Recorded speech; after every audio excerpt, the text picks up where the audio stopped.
여러분들 설교 구성 방법론에서 둘째 시간입니다. 이 둘째 시간도 이제 논지 설정에 대해서 실습 차원에서 진행을 하겠는데, 여러분들이 가지신 자료 중에 의무나 사명감 먼저 생각해야 이런 자료가 있죠. 이것을 정독을 한번 쭉 해서 서론은 어느 부분일 것이고 결론은 어떤 부분일 것이고 논지는 무엇일 것 같다. 이것을 좀 정독하면서 언더라인을 하고 나서 강의를 진행을 하는 것이 바람직하고, 그렇지 않으면 큰 의미가 없습니다. 그래서 서론, 본론, 결론이 될 만한 부분에 잠정적으로 연필로 선을 긋고 요 문장이 논지가 될 거다. 논지가 이대로 나와 있는 걸 논지라고 할 수도 있지만 조금 더 가피를 해서 한 문장을 만들어야 논지가 되겠죠. 그 논지를 잠정적으로 설정해서 들어가 보도록 하죠. 제목은 의무나 사명감 먼저 생각해야 이렇게 되어 있습니다. 종교개혁과 관련된 내용인데 보면서 설명해 가도록 하죠. 봅시다. 자, 종교개혁자 마르틴 루터의 책에 이런 글이 나타난다. 이런 성직자는 타락한 성직자라는 것이다. 성직자로서 의무나 사명에는 별 관심 없이 자신의 능력이나 소유나 특권에 대해서만 말을 하는 성직자는 타락한 성직자라는 것이다. 그러니까 주의 종을 섬기라는 말을 강조하면서 자신의 능력이나 소유나 특권을 강조하는 목회자가 있다면 마르틴 루터가 보기에 그 사람은 타락한 목회자가 되는 셈이다. 그 서론에 선명한 논지가 나오진 않았어요. 그 논지를 말한다면은 이렇게 해야 되겠죠. 뭐 전체적인 내용은 그렇지만 특권이라든가 소유에 관심이 있는 그런 목회자들은 사명이나 의무에 대해서 관심을 가져야 된다거나 이런 내용이 앞에 나왔으면 그게 논지라고 할 수 있는데, 어쨌든 본론을 한번 가보죠. 종교개혁 당시에 루터가 보기에 로마 교황은 의무나 사명에 대해서 생각지 않고 자신의 특권을 확정하는 일에만 관심을 가졌다고 한다. 그 당시 로마 교황은 세 가지 특권을 주장하고 있었다. 첫째로, 교회의 권력은 세상의 권력보다 더 위에 있다고 주장했다. 그리고 두 번째, 이런 주장을 했다. 교황 이외에는 성경을 번역하고 관리될 능력도 없다는 것이다. 그 세 번째 주장은 교황 이외에는 교회를 소집할 수 없다는 것이다. 로마 가톨릭 교황은 그 세 가지 권리를 강력하게 주장했다. 물론 로마 가톨릭에서 할 말이 있어요.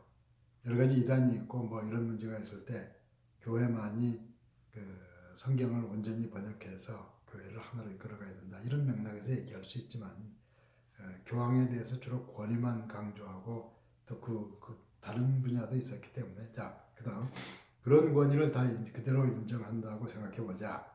교황의 잘못에 대한 어떤 조사나 심판이나 처벌은 어렵게 된다. 그렇죠? 교황 위에 어떤 권력도 없으면 교황을 체포할 수도 없고 교황의 잘못 수사할 수도 없어요. 교황 위에는 어떤 권리도 없으니까 교황이 원하지 않는 한 교회 개혁은 불가능해질 것이다. 그렇죠? 어찌 보면은 어떤 교회 개혁은 주로 개혁 대상이 교황의 문제였을 수가 있는데, 그 교황은 어떤 세상 권세도 그리스도의 직계이기 때문에, 대리자이기 때문에 건드릴 수 없는 거죠. 그렇다면 교회 개혁은 불가능하고 교황은 어떤 잘못을 해도 그에게는 법적인 적용이 안 된다는 얘기가 되니까. 자, 그 다음은 교황은 추기경들의 투표로 선출되었는데 추기경들은 어두운 정치적 과정을 통해서 선출되고 있었다. 그런 추기경들을 통해서 교황이 선출되었으니 특별한 경우를 제외하면 교황은 신앙과는 관계없는 정치적 인물일 가능성이 많았다. 그게 뭐냐면 정말 그리스도를 닮아서 진정한 권위가 있다면 모르는데 실제로 교황이 선출된 방식을 보면은 어두운 방식으로 신앙 없는 정치적인 인물이 될 가능성이 많았죠. 현대 사회도 그렇죠. 여러분들 정치 과정을 통해서 대통령이 선출되는 과정을 보면 온갖 탈법과 숨겨진 법들, 뭐 사이버 문제 이런 여러 가지 범죄도 관련이 있는데, 그렇게 해서 대통령 된 사람이 헌법을 온전히 수호하고 준법 정신을 가지고 나라를 선하게 이끌어갈 수 있다고 볼 수 있겠나? 뭐 이런 회의가 좀 들어요. 그건 교회도 마찬가지예요. 교회에서 새로운 담임 목사 선출 과정 같은 것들을 보면 그렇게 어떤 공의와 사랑의 과정이나 선한 과정이 아닐 수도 있는데, 그렇게 선출된 다음에 그 다음은 예수님과 함께 해라. 이게 좀 이제 한계가 있는 얘기죠. 그러니까 추기경들도 여러 가지 금권 선거라든가 여러 가지 부정적인 어떤 권력 나누기 방식으로 정치적인 방식으로 등장해서 그 추기경들이 보면 콘클라베라는 방식으로 해서 교황을 선출하는데 그렇게 선출된 교황이 예수님 대리자다. 뭐 이런 건 뭐 그건 다른 얘기고 어쨌든 간에 그 주로 그런 방식으로 해서 선출된 교황이 모든 권한을 가지고 그 모든 권위 위에 있다. 그거 좀 그렇죠. 자, 그다음 봅시다. 그런 교황들에게 신학적인 지식이 없는 것은 물론이요. 교황들 중에는 심지어 무신론자 비슷한 사람도 있었다. 그러니까 그런 교황만이 성경을 해석할 권위와 능력을 가진다는 주장은 받아들이기 어려웠다. 그래서 종교개혁자들은 교황의 특권 문제를 집중적으로 비판한 것이다. 그게 지금 본론에 들어와서 특권만, 권위만 강조하는 사람은 문제가 있다. 그건 아니다. 그래서는 안 된다. 이 얘기를 본론에서 그 예를 들어서 교황과 실제 그 삶의 예를 들어서 얘기했고 그 다음에 오늘날 우리는 세속화된 시대에 살아간다. 신앙에 대한 열정이 약화됐고 또 무엇이 진리고 무엇이 올바른 것인지 그런 것에는 큰 관심 없이 살아간다. 올바른 것을 따지다 보면 논쟁과 갈등이 일어나기 때문에 진리에 대한 이야기를 피하려 하는지도 모른다. 그러다 보니까 옳지 못한 것들이 더 옳은 것처럼 나타나는 경우들이 있다. 거짓된 것들이 진리인 것처럼 나타나는 것이다. 분별이 깊지 못한 일반 대중들은 의무나 사명감을 말하는 성직자보다 대단한 직책이나 능력이나 특권을 강조하는 성직자들을 진정한 성직자라고 따르며 생각한다. 그럴듯한 복장을 하고 저 높은 곳에서 대단한 권세를 보이는 성직자가 참된 성직자인 것처럼 생각하려는 서민 대중들이 많다. 그러니까 보통 서민들은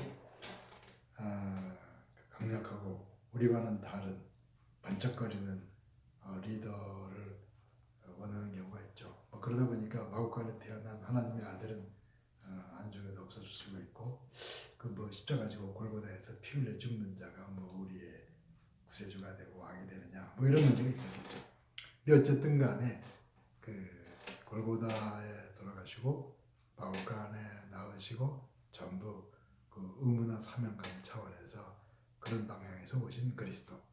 근데 그의 대리자이고 뭐 이렇게 그 지상의 그리스도라는 교황들은 특권이나 업무가 높은 곳에 있고 이게 약간 어울리지 않는 문제죠. 그래서 종교개혁은 그 둘 사이의 언밸런스에서 의무나 사명감을 먼저 생각해라 이런 얘기를 하는 건데 자 그 다음에 지금이 어느 시대인데 새삼스럽게 로마 카톨릭교를 비판하려는 것인가.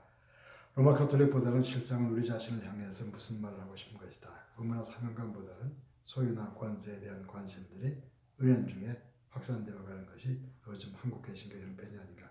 그 사실 이때는 아마 그때 대통령 선거 끝나서 이명박 대통령 때인가 그분이 이제 교회 장로고 해서 많은 사람들이 많은 목회자들이나 장로님들이 뭐 교회 장로님 대통령 됐으니까 어떻게 그런 쪽에서 좀 뭔가 줄도 타고 뭐 이런 흐름 속에서 이 글을 쓴 것 같아요.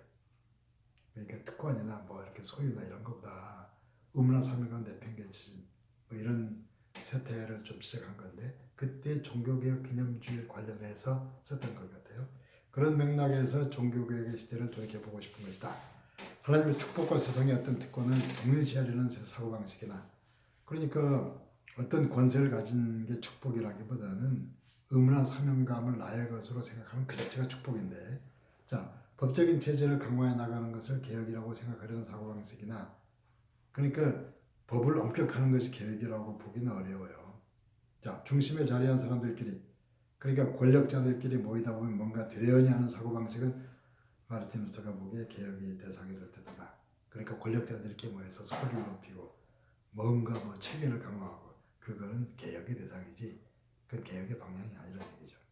대통령이 기독교인이고 목회자와 장로들이 은연중에 정치 권력과 관계 맺을 가능성이 많은 시대에 우리는 살고 있다. 목회자로서의 의무나 사명보다는 은연중에 다가올 혜택이나 권력의 참에 관심을 가질 가능성이 많다는 얘기다.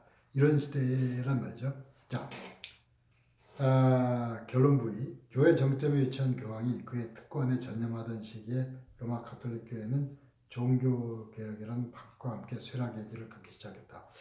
로마 가톨릭 입장에서 볼 때는 종교개혁은 아주 큰 파국적인 도전이죠.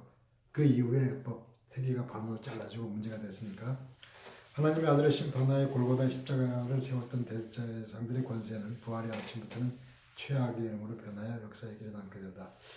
그 대제사장들은 예수 그리스도를 앞에다 놓고 특권과 심판자였죠. 역설적이죠. 그걸로 끝난 줄 알았는데 부활 이후에는 그들이 최악의 범죄자처럼 된 거 아니에요. 그 다음에 자신에게 주어진 의무와 사명을 생각하며 십자가를 향하여 걸어가신 예수님만이 길이요 진리요 생명이 되신다. 의무와 사명을 생각하며 고난의 길을 걷다가 십자가 못 박히면 하루 이틀 사흘째 되는 날에는 부활의 증이 밝아오게 된다.